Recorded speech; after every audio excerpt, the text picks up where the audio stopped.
Good morning, everyone, and welcome to today's video. So I've been on a huge cooking and baking kick lately, using my days off very productively, may I add. And so I found this recipe on Pinterest. Yes, I went from lots of TikTok recipes to Pinterest. I'll end up going back to TikTok. But like, TikTok and Pinterest to me are very much interlocked. TikTok is just like watching a video of somebody else making it, where Pinterest, you just see the recipe. So this recipe is from 3olivebranch.com, and it is a super simple recipe. So it calls for 2 cans of croissant rolls, but because I just am testing it, I just have one. It calls for 8 ounces of cream cheese softened. So because we're only going to be doing half the recipe, we're just going to half this baby. It calls for 1 large jalapeno seeded and diced. So I have my bag of jalapenos to chop right here. It calls for Monterey Jack cheese, grated, or cheddar or mozzarella. So I'll just grab some cheese out of the refrigerator. And then it calls for garlic powder and salt.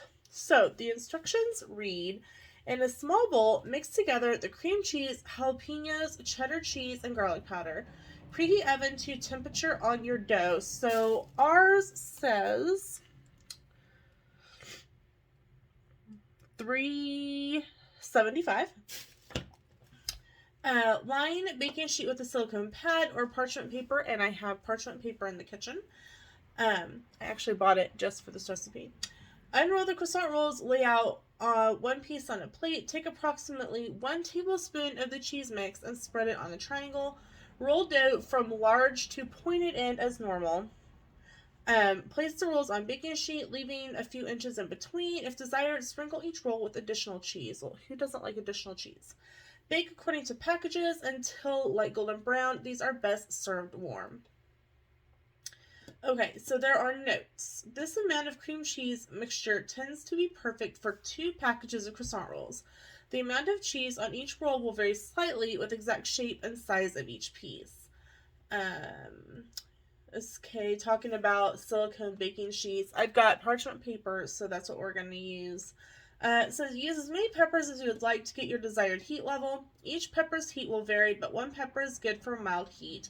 Use 2, 3, or 4 for more heat. Well, you know that Sam and I like it spicy, so I'll probably end up using several of the jalapenos. So let's get started. I'm going to grab a spoon so that I can mix, and we're going to get started putting this together.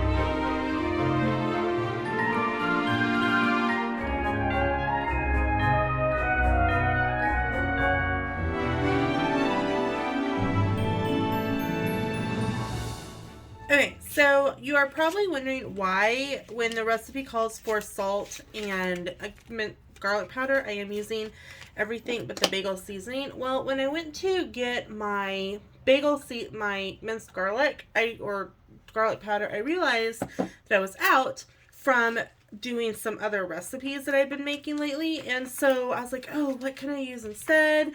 I was out of garlic salt. I really need to make a seasonings grocery list, I am noticing. And I'm like, oh wait, I wonder what's in my everything but the bagel seasoning. And there's a lot of stuff in it. And it sounded really good. It's got sesame seeds, sea salt, so there's my salt, minced garlic, there's the garlic, minced onion, black sesame seeds, and poppy seeds. And this is the Aldi's version. And so I'm like, oh my gosh, I'm just going to use that. So this is becoming an everything bagel, everything but the bagel jalapeno popper croissant roll. So, just like any other recipe, it's becoming my own simply by changing up the seasoning. So, next we are going to put these on our croissant rolls and get them in the oven because I am looking forward to seeing how they turn out.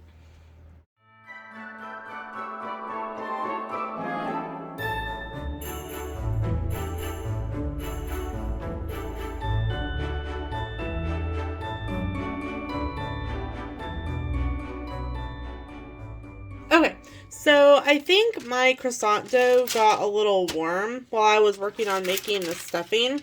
And so I don't think I had softened my cream cheese quite as much as I thought I had. So what I ended up doing was making 2 really big logs. Hey, these could kind of be like big fat jalapeno popper egg rolls. So we're going to put these in the oven and we're going to let them bake for, let's see what time it says, 9 to 12 minutes or until golden brown. I'm going to probably go with 12 minutes because they are going to need a little extra time. And then I'm going to make just the extra croissants because the dough, you know. So we'll see you when these are done. Alright guys, so they are done. I actually let them go a couple minutes longer because I wanted to make sure they were fully cooked. Alright. Now is the taste test.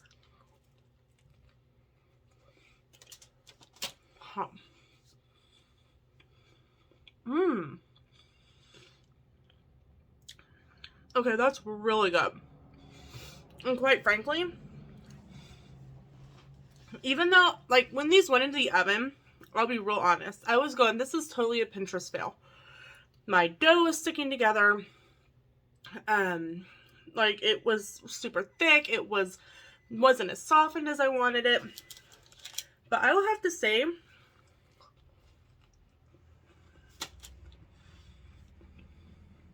that the double croissant roll with the little bit thicker filling is completely the way that I would handle these going forward.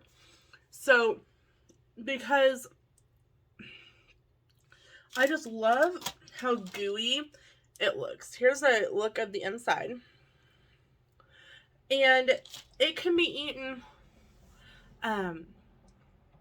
with a fork and a knife. You could eat it with a little bit of hot sauce, kind of as a side. Maybe you have some chips and you're gonna like scoop the croissant roll and the dip and the filling onto a chip. 100% would totally make them this way next time. A little bit thicker cheese, 2 croissant rolls together. So you would, in theory, need a whole block of cream cheese for the 1 can, doing them my way. So let me know in the comments below. What do you think? Do you think this was a Pinterest win or fail for me today? Thanks so much for watching. We'll see you tomorrow for another video. Bye, everyone.